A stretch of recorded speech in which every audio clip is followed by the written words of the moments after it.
سورۃ الشورى آیت نمبر 30۔ اعوذ باللہ من الشیطان الرجیم، بسم اللہ الرحمن الرحیم۔ وما اصابکم من مصیبۃ فبما کسبت ایدیکم ویعفو عن کثیر۔ اس آیت میں اللہ سبحانہ و تعالیٰ نے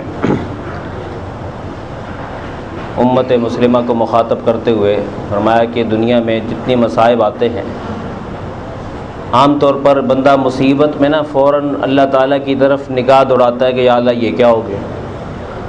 تو اس آیت میں کہا جا رہا ہے کہ جب مصیبت آئے تو اپنے عمل کی طرف دیکھو۔ بقول کسی کے نا، جب میں کہتا ہوں کہ میرے مولا میرا حال تو دیکھ، حکم ہوتا ہے بندے نامہ اعمال تو دیکھ۔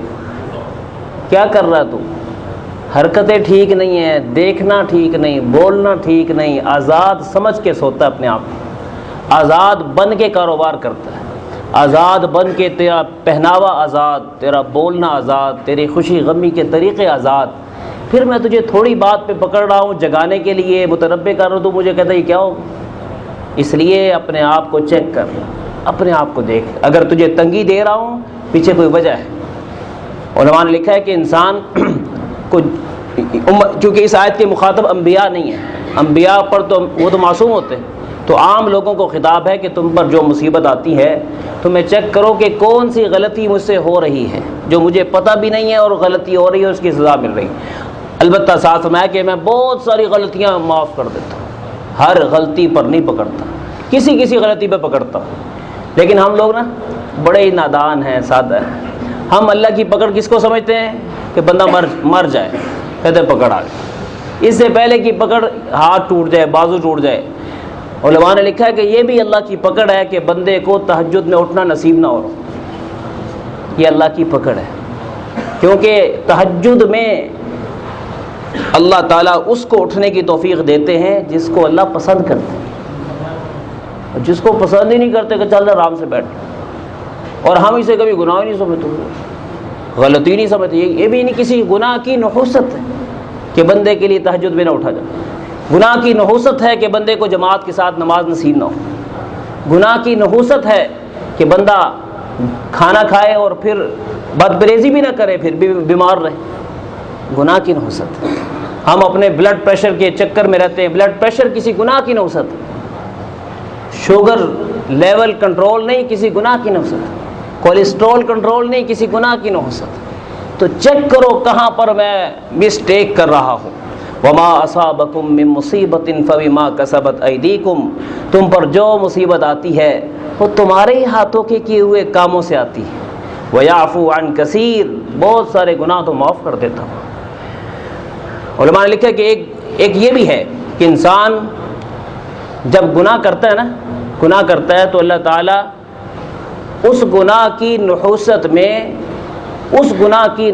میں کسی اور گناہ کے لیے راستہ ہموار کر دیتے۔ تو گناہ کے بعد گناہ کا ہونا علامت ہے کہ پروردگار نے مجھے پہلے گناہ کی سزا دے دی۔ گناہ کے بعد پھر گناہ ہو گیا، سمجھ لیں کہ پہلے گناہ کی سزا ملی۔ وجہ یہ ہے کہ گناہ کے بعد دوسرے گناہ کے لیے انسان پھنس جائے تو گویا اللہ تعالیٰ اسے اپنے غصے کو، ناراضگی کو اس پر بڑھانا چاہتا ہے۔ یہ بڑی خطرناک بات ہے۔ اس لیے کسی بھی غلطی کو بندہ کنٹینیو نہ کرے، کیونکہ آپ مسلسل غلطی کرتے ہیں تو کسی بھی غلطی کو مسلسل کرنا انسان کو کفر تک پہنچا دیتا ہے، کافر ہونے کا خطرہ ہوتا ہے، زندگی میں نظر نہ آئے، موت کے وقت میں ایمان چھین لیا جاتا ہے۔ کسی بھی گناہ کو بندہ بے باک ہو کے کرے کفر بن جاتا کہ نہیں ٹھیک ہے یار، مجھے کون ہوتا ہے پوچھنے والا۔ یاد رکھیے، گناہ کو بندہ خواہش کے چکر میں کر دے وہ فسق ہے۔ گناہ کو بندہ اس وجہ سے کرے کہ یار مجھے کوئی روکنے والا ہوتا کون ہے، اس وجہ سے گناہ کو کرے، اسی وقت بندہ کافر ہو جاتا ہے۔ کتنا فرق ہے اس لیے غلطی کو بندہ غلطی سمجھے، یہ غلط ہے۔ ہم اوپر سے دلائل دیتے ہیں، یار تو نہیں کر رہا، میں نہیں کر رہا، وہ نہیں کر رہا، نہیں ایسے نہیں۔ اس لیے غلط کام غلط ہے، میں کروں، کوئی مولوی صاحب کرے، عالم صاحب کریں، عام آدمی کرے، کوئی بھی کرے، غلط تو غلط ہے۔ اس لیے غلطی کی نفرت کبھی دل سے نکلنے نہ دیں۔ وما اصابکم من مصیبت فبما کسبت ایدیکم، اور تم پر جو مصیبت بھی آتی ہے وہ تمہارے ہی ہاتھوں کے کیے ہوئے کاموں سے آتی ہے، وَيَعْفُو عَنْ کثیر، بہت سے گناہ معاف کر دیتا ہے وہ اللہ، وَمَا أَنْتُمْ بِمُعْجِزِينَ فِي الْأَرْضِ، اور تم زمین میں عاجز کرنے والے نہیں ہو اللہ کو، وَمَا لَكُم مِّن دُونِ اللَّهِ مِن وَلِيٍّ وَلَا نَصِيرٍ، اور اللہ پکڑنے پر آئے تو اللہ کے سوا تمہارا کوئی کارساز بھی نہیں، کوئی مددگار بھی نہیں۔ زمین میں عاجز کرنے کا مطلب پروردگار اگر تمہیں دکھ دینا چاہے تم رب تعالیٰ سے سکھ نہیں لے سکتے۔ اللہ تعالیٰ تمہیں تمہارے حالات کو ٹائٹ کرنا چاہے تم زور لگا کے اس رسی سے نکل نہیں سکتے۔ اس لیے جب بندو تم اتنے لاچار ہو تو پھر رب کی مان کے چلو نا، پھر سرکشی کیوں کرتے ہو؟ پتہ ہے کہ تمہارے گردن میں توق ہے اللہ کی اطاعت کا، اپنی مرضی کیوں کرتے ہو؟ تو اشارہ کیا جا رہا ہے بندے من مانی چھوڑ دو۔ پھر اللہ اپنی قدرت کو ذکر کر رہے وَمِنْ آیَاتِهِ الْجَوَارِ فِي الْبَحْرِ كَالْأَعْلَامِ، میری قدرت کی نشانیوں سے تو کائنات بھری ہوئی ہے، ایک نشانی یہ بھی ہے کہ سمندر میں پہاڑوں جیسے بحری جہاز چلتے ہیں، اتنے بڑے بڑے سمندر اور اس میں جہاز بڑے بڑے۔ پہلے دور میں جو حاجیوں کے لیے جہاز چلتا تھا نا 11 منزلہ ہوتا تھا، 11 منزلہ جہاز، 7 منزل اوپر ہوتی تھی اور جناب 3-4 منزل پانی کے اندر ہوتی تھی نیچے، تو اتنا بڑا جہاز۔ اور پھر کئی دفعہ ایسے ہوتا، ایک دفعہ بحری جہاز ایک جگہ رکا تو جزیرہ نما شکل نمودار ہو گئی، حاجی سارے اس پر اتر گئے۔ پھر کپتان نے کہا کہ چلو چلو واپس بیٹھو، ہم جہاز چلانے لگے ہیں، جس کو تم جزیرہ سمجھ کے جہاں اترے ہو یہ جزیرہ نہیں، یہ اللہ کی کوئی مخلوق ہے، اس کی کمر پہ تم کھڑے ہو اور اسے پتہ بھی نہیں چل رہا۔ اتنے بڑے بڑے اللہ نے محیب جانور پیدا کیے ہیں جو پورے سمندری جہاز کو حلق میں اتار لیں، اتنے بڑے بڑے جہاز، اتنے طاقتور اللہ جس کی مخلوقات اتنی طاقتور، وہ خود کتنا طاقتور۔ اس اللہ کی نافرمانی کرتے ہوئے بندے تیرے دل کی دھڑکن بھی تیز نہیں ہوتی، تجھے شرم نہیں آتی بندے، تجھے حیا نہیں آتی، اتنے طاقتور اللہ کو ناراض کر رہا ہے اور تو کہتا پھر کیا ہوا؟ جیسے مکھی تھی اڑ گئی۔ فرمایا ان یشاء یسکن الريح، اگر وہ چاہ لے ہوا کو ٹھہرا دے۔ دنیا میں 280 من ہوا ہر آدمی کے اوپر دباؤ رکھتی ہے، اگر یہ 280 من ہوا نہ ہونا تو آپ اڑ کے اوپر چلے جائیں۔ تو یہ ہوا اللہ ہٹا لے ہم تو گئے، ہم سمجھتے ہیں ہم جی رہے ہیں، اور بھائی قدرت نے روکا ہوا ہے، قدرت نے روکا ہوا ہے۔ اور سمندر کے اندر بھی بادبانی کشتیاں چلتی تھی، بحری جہاز، تو وہ پانی سے چلتے تھے، کہا وہ پانی ہوا رک جائے بادبانی جہاز بیکار ہو گیا۔ اسی طریقے سے آج کے دور میں بڑے بڑے جو جہاز چل رہے ہوتے ہیں تجارت کے لیے، کئی دفعہ آپ نے اخبار میں پڑھا ہوگا کہ اللہ کی طرف سے ارادہ ہوا وہ پانی کاغذ کی طرح نیچے بہہ گیا، سارا پتہ ہی نہیں گیا کہاں گیا۔ یا پچھلے دنوں ملائیشیا کا ایک جہاز گم ہوا، کہاں گیا؟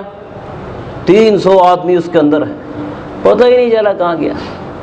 300 افراد، کئی سو مچھلیوں نے لقمے کھائے ان کے، کسی کو کانوں کان خبر ہی نہیں۔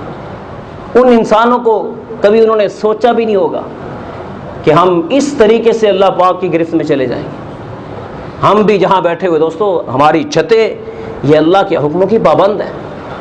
قدرت جب ناراض ہوتی ہے یہ چھت ہی دشمن بن جاتی ہے، یہ زمین دشمن بن جاتی ہے۔ اس لیے ڈرتے ڈرتے جینا چاہیے، جیتے جیتے ڈرتے رہنا چاہیے۔ اللہ ہمیں توفیق عطا فرمائے۔ فرمایا کہ اگر ان یشاء یسکن الريح، اگر وہ چاہے تو ہوا کو ٹھہرا دے، فَيَظْلَلْنَ رَوَاكِدَ عَلَى ظَهْرِهِ، تو اس کی سطح پر کھڑے رہ جائیں تو کوئی کام نہ کر سکیں، ساری تجارت رک جائے۔ ان فی ذلک لآیات لکل صبار شکور، بے شک اس میں ہر صبر کرنے والے شکر گزار کے لیے نشانیاں ہیں۔ صبار شکور، کامل صبر کرنے والا، کامل شکر کرنے والا۔ علماء نے لکھا کہ صبار اسے کہتے ہیں کہ جو مشکلات کے جھرمٹ میں بھی ہو پھر بھی شکوے کی نگاہ سے رب کو نہ دیکھے، اور شکور اسے کہتے ہیں جو نعمتوں کے انبار میں ہو لیکن اسے کسی لمحے اکڑ نہ آئے کہ نہیں نہیں یہ میرا کمال، کہتا ہے میرے اللہ کا فضل ہے، میری تعریف نہ کرو۔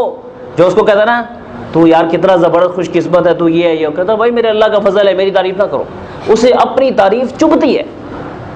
جو شکر گزار ہوتا ہے نا اس کو اپنی تعریف چبھتی ہے، اور جو من چلا ہوتا ہے وہ کہتا ہے یار تو میری تعریف ہی نہیں کی۔ آج ایک بیماری ہم میں یہ بھی ہے کہ میری تعریف کیوں نہیں ہے۔ یاد رکھیے الحمدللہ کا مطلب تعریف صرف اللہ کے لیے، تعریف کسی اور کی نہیں۔ اچھی بات، آپ کسی اچھائی کا ذریعہ بن رہے ہیں تو یہ اللہ کا کرم ہے، آپ کا کمال نہیں۔ آپ اگر اللہ تعالیٰ نے آپ کو دینداری دی ہوئی ہے تو یہ اللہ کا فضل ہے. آپ مسجد میں آتے ہیں، یہ اللہ کا فضل ہے. اس لیے کبھی اس کو ذاتی پرسنلی کھاتے میں نہ ڈالا کریں، یہ اللہ کو پسند نہیں. تو شکور اسے کہتے ہیں جس میں تکبر نہ ہو، ہر چیز کو رب پہ ڈال دیں.